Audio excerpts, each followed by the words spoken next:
I've done my list of potential transfer targets. I've totally ignored all the rumours because it's boring writing about players that have already been linked. I've tried to go down a different route.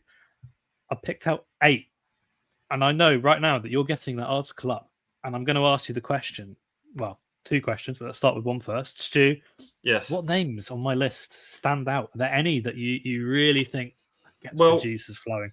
The one that I would really like is one that I don't think is going to be in reach, judging by sort of latest reports, and that's Will Asula at Newcastle, who came on at St James's Park in the second half of the season, scored that brilliant centre forwards header, almost Alan Shearer-esque in front of the Geordie faithful. Someone who's played in the Championship for Sheffield United. Could Ipswich get him? On loan, he had very restricted game time. When you've got Alexander Isak, it's always going to be difficult to get minutes for Newcastle. You've got Callum Wilson as well. I don't know what his situation is going to be this summer, but he's tearing it up at the under-21s Euros for Denmark at the moment. So, and the word from Newcastle is that they will be blocking any loan move, and they'll want to give him some more game time and develop him in-house next season. So he would have been the one that I would have quite liked, but I don't think that's likely.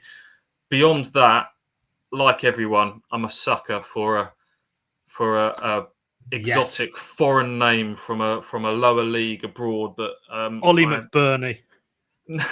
Yeah, that was the one that's kind of got that people have latched onto that are not so keen on that list. So I won't dwell too much on Ollie McBurnie, but I think I said in Twitter to you, the fact that you sat down and watched an entire La Liga 2 playoff game intrigued me. So tell me about the man that stood out for you in that match. Yeah, this is a fun one. So I went round to a friend's house, a friend called Kone. He made a really nice curry. And we found out that, we were looking for some football to watch. There wasn't really a lot on. They had the La Liga 2 playoff game. And he said, you know what? I'll buy a La Liga TV subscription so we can sit and watch it. My God, was it worth it? 3-3 draw, the craziest own goal right at the death to make it 3-3. Brilliant. And Joaquin Panicelli, wow.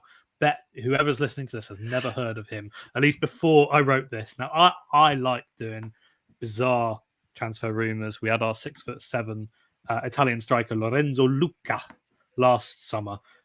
Ultimately, he didn't sign, but he has been brilliant in Italy since then.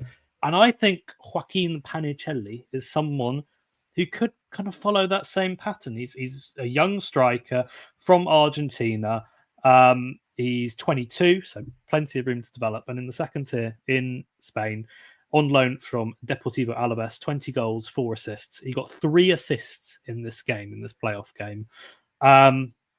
Real goal scorer, got that physical edge, but the way that he drops into deep areas, links up play. I was look up from my phone sometimes and I'd see him like in this kind of deep right wing role, and he was picking up the ball and driving it forward. And I loved a bit of that.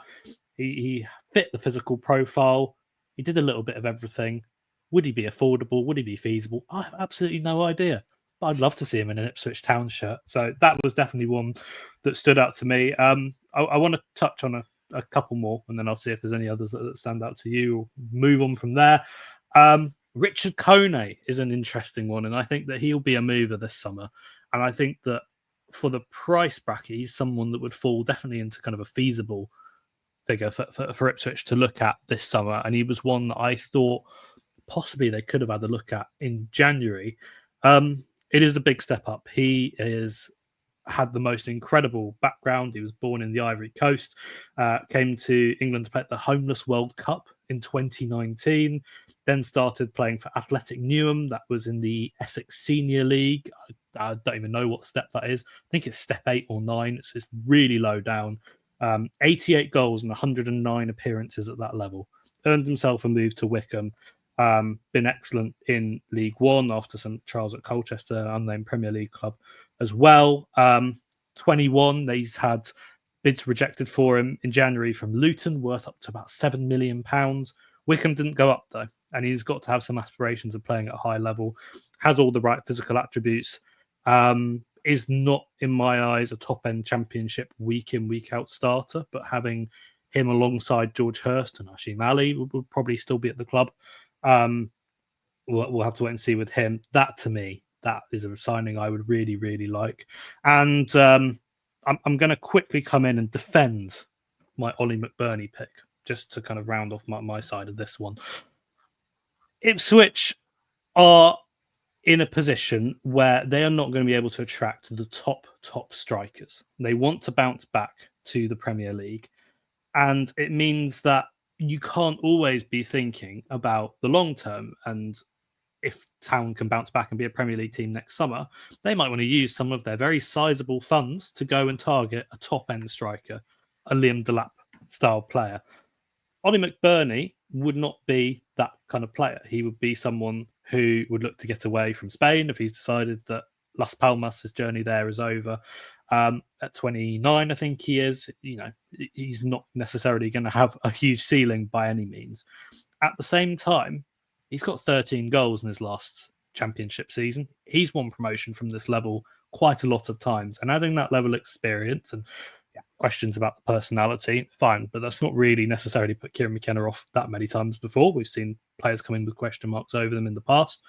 I think would definitely be an option. So that was kind of the thinking there. Again, the big thing, and I repeat this all the time, it's physical profile when it comes to the striker, and McBurnie would be the one for me there. Any others then, Stu, on the list or in general that stand out to you that I haven't mentioned that you think would work as a quote-unquote Liam Delap replacement?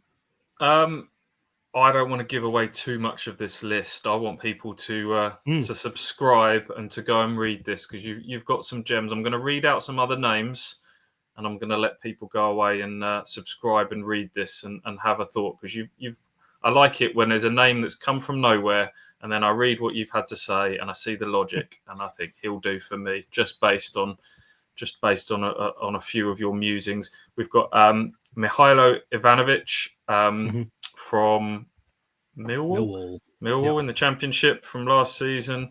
Then we're getting into some of the more exotic ones. We've got Martin Kars, who's been playing in Bundesliga 2, an Ajax Academy graduate. That's all I'm going to give you on him. Fraser Hornby. I remember him. He came through at Everton. He got a few little games in the would have been the Europa League, wasn't it, when Everton were in that a few years ago. He's gone away and played abroad. He's playing. He's been playing all over the place in Europe. But is he set for a return to England?